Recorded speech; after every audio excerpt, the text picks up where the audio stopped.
I'm here, one of the other candidates for the mayor, Mr. Goldkind. Hello. Welcome to Caribbean Connections Television. It's great to be on Caribbean Connections Television. This is the first time we're actually getting to meet you on Caribbean Connections Television. We haven't seen you around lately. I actually haven't been around, and that's my biggest strength, is that I'm not a politician. And the reason I am here and fourth in the mayoral race is because people really like what I have to say.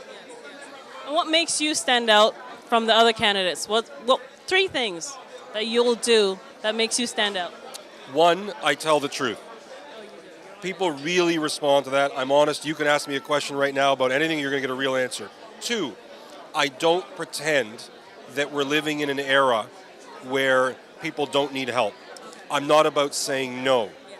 And three, what people really appreciate is I believe leadership means saying to people, here's really what the facts are. Here's the choices that we have.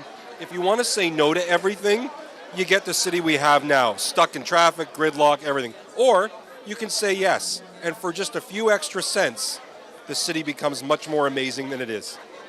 Okay, so what can you do, or what will you do when you become mayor to motivate the youth to improve their lives? Well, I talked about this tonight. One of the things that bothers me, and I'm a criminal defense lawyer, so I'm around youth who have gone... I see a lot of negativity, but it's because youth don't have hope. And, you know, Mr. Tory and I really disagreed tonight because his view of a role model is a raptor. My view of a role model is a young doctor who's black, a young lawyer who's black, a young accountant who's black, somebody who's running for office who's black. It's not somebody who dribbles a basketball. And if that's not something that's easy for people to hear, I'm fine with that. Okay, what can you say to Caribbean Connections so they'll vote for you? I don't really ask people to vote for me. I ask. Don't vote for you. Right? No, but it's true. Like, some people who disagree with me say, "Oh, I'm not going to vote for you." I'm like, so don't. But if you're interested in getting the city moving, getting traffic looked after, getting some transit built, not having TTC go up every year, while people like me, who drive, keep cutting. The city makes it cheaper for me to drive. It should be more expensive for me to drive, so that people who need buses, subways get around. And the last reason people should vote for me is because I will actually deliver on what I'm saying. And that's the key, delivering.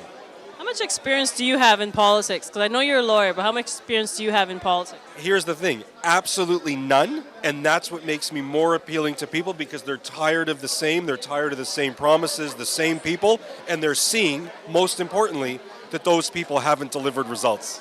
Wonderful. Thank you so much. My pleasure. Both those questions of transit and congestion. Let's start with congestion. Paris, the city of lights. Toronto, the city of brake lights. I'm sorry to inform people, and again, I disagree with the idea that delivery trucks are going to make a dent. We need to start looking at congestion fees for this city. We need to price our roads accurately.